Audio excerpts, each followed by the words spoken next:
Hello,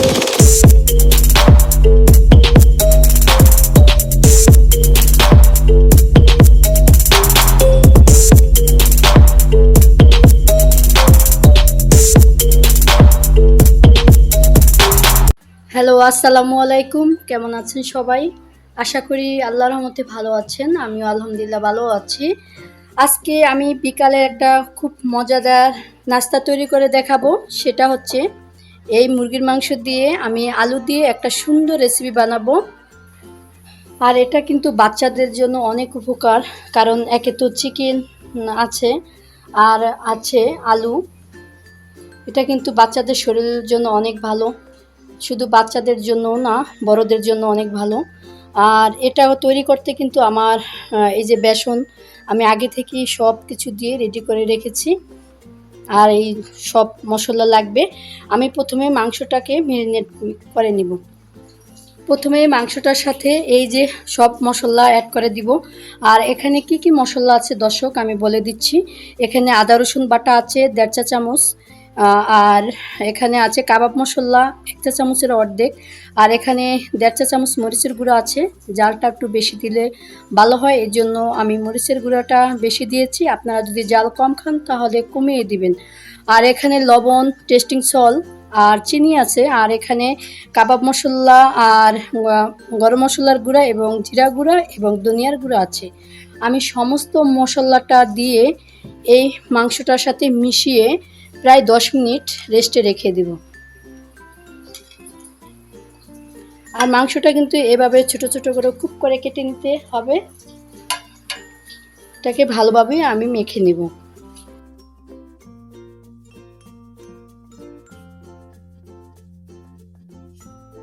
আর দর্শক, এটার মধ্যে অবশ্যই কিন্তু সরিষার তেলটা অ্যাড করে দিবেন। এখানে 1 চা চামচের বেশি সরিষার তেল অ্যাড করে দিয়েছি।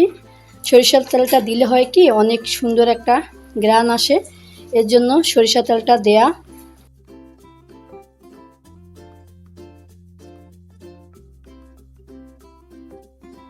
এই তো আমার কিন্তু মাখানো হয়ে গেছে মাংসটা। এখন আমি 10 মিনিট রেস্টে দিয়ে দেব, তারপর ফিরে আসব আপনাদের মাঝে। আর কিভাবে এটা বানায় সেটাই আপনাদেরকে আমি দেখাবো। আর এদিকে দর্শক 10 মিনিট কিন্তু হয়ে গেছে, মাংসটা আমি রেস্টে রেখেছি। আর এখন আমি আলুটা মধ্যে মাংসটা কিভাবে সুন্দর করে বানাই এটাই আপনাদেরকে দেখাবো। এই যে ছোট ছোট টুকপিক নেবেন প্রথমে, আর টুকপিকটা কিন্তু সুন্দরভাবে ধুয়ে রাখবেন। আমি এটা ধুয়ে আরও অনেক আগে রেখে দিয়েছি। আর এটার মধ্যে প্রথমে আপনারা একটা মাংস নেবেন, নিয়ে তারপরে এভাবে একটা আলু দিবেন।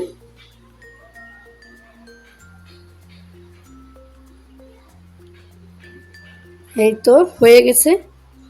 এভাবে কিন্তু আমি সমস্ত মাংসটার সাথে এই যে আলুটা অ্যাড করে এভাবে করে নিব, বানিয়ে ফেলবো।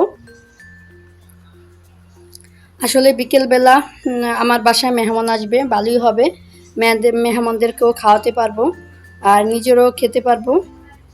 এই যে এভাবে আপনারা বানিয়ে ফেলবেন। খেতে কিন্তু এই আইটেমটা এত মজার, কিভাবে বলবো আপনাদেরকে, যদি না খান তাহলে বুঝবেন না।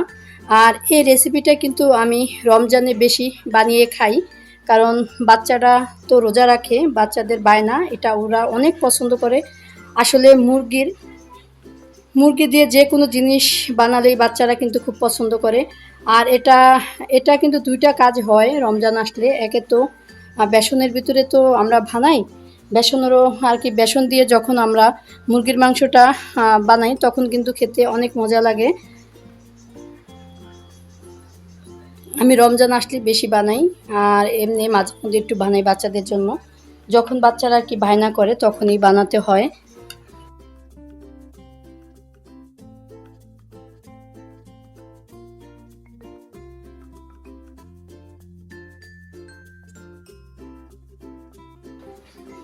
আসলে মেহমানরা যদি বলে যে এটা খাবে, আমার কাছে খুবই ভালো লাগে। মেহমানের পছন্দ মতো রান্না করলে মনে হচ্ছে যে না, মেহমানদারিটা হয়েছে। আর আমার বাসায় কিন্তু কম বেশি অনেক মেহমানই আসে, আমার কাছে ভালো লাগে। আর মেহমান যদি না আসে মনে হচ্ছে যে কি জানি উনি নাই বা কেমন জানি মনের মধ্যে লাগে। আমার বাসায় সবসময় মেহমান আসে, আমি মেহমানকে খুব ভালোবাসি। আর মেহমান তো আসে আল্লাহর রহমত থেকেই, আসলে এটা আমাদের মেনে নিতে হবে। মেহমান আসলে কিন্তু ভালো মন্দ খাওয়াও যায়, আর মেহমান আসলে কিন্তু ভালোও লাগে, কথা বলা যায়, গল্প করা যায়। আবার যখন মেহমান চলে যায় তখন আবার অনেক খারাপ লাগে আমার কাছে। আমি ওই খারাপ যন্ত্রণাটা খুবই কম সহ্য করতে পারি। আমার মেহমান গেলে অ্যাডজাস্ট হতে হয়, প্রায় 2 দিন লাগে।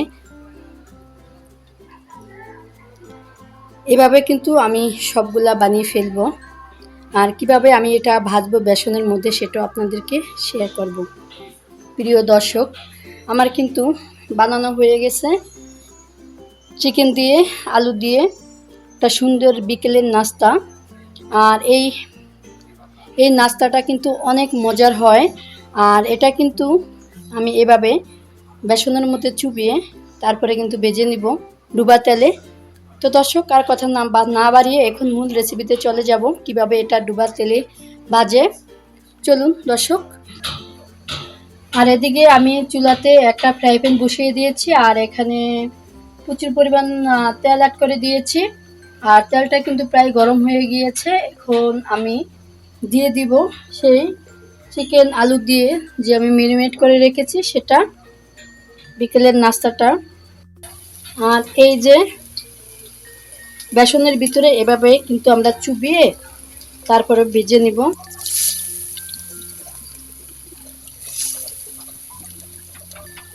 দর্শক, এটা যে খেতে কত মজাদার হয় আপনারা না খেলে বুঝতে পারবেন না।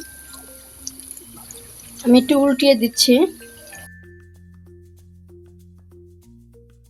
প্রথমে আপনারা জালটা 2 মিনিট বাড়িয়ে দিবেন, তারপরে আপনারা মিডিয়াম আছে 10 মিনিট রাখলেই ভাজা কিন্তু হয়ে যাবে। কারণ এটা তো চিকেনটা একটু বাঁচতে সময় লাগবে।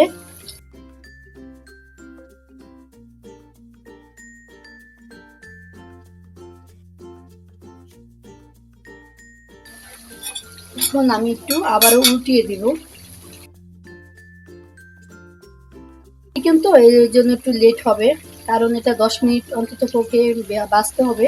আর দর্শকটি বলবো, অনেক সুন্দর একটা ঘ্রাণ বেরিয়ে এসেছে, অনেক ভালো লাগতেছে। জানি না আজকেরটা কতটা মজা হবে, আশা করি আজকেরটা অনেক মজা হবে। এদিকে দর্শক, বাজার কিন্তু একদম হয়ে গেছে, আমি এখন সবগুলা উঠিয়ে নেব।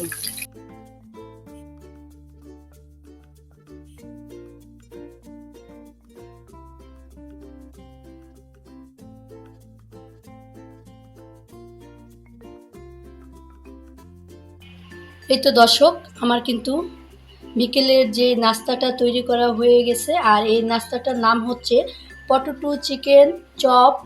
এটা কিন্তু খেতে অনেক মজা হয় বিয়ার্স, আমি দেখাই। অনেকটা মজা, এই যে একদম অনেক সুন্দর হয়েছে, খেতে কিন্তু অসংখ্য মজা। দর্শক, আপনারা কিন্তু এভাবেই বাসায় বানিয়ে খাবেন, বাচ্চারা কিন্তু পছন্দ করবে, যে কোনো মেহমান আসলেও পছন্দ করবে। তো আমি আশা করি আজকেও আমার এই সহজ রেসিপিটা আপনাদের কাছে ভালো লেগেছে। আর যদি ভালো লেগে থাকে তাহলে আমার চ্যানেলটাকে একটা সাবস্ক্রাইব করে দিবেন এবং শেয়ার করে আমার পাশে থাকবেন। পরবর্তী রেসিপি দেখার অবধি সবাই ভালো থাকবেন এই কামনায় বিদায় নিচ্ছি। আসসালামু আলাইকুম, আল্লাহ হাফেজ।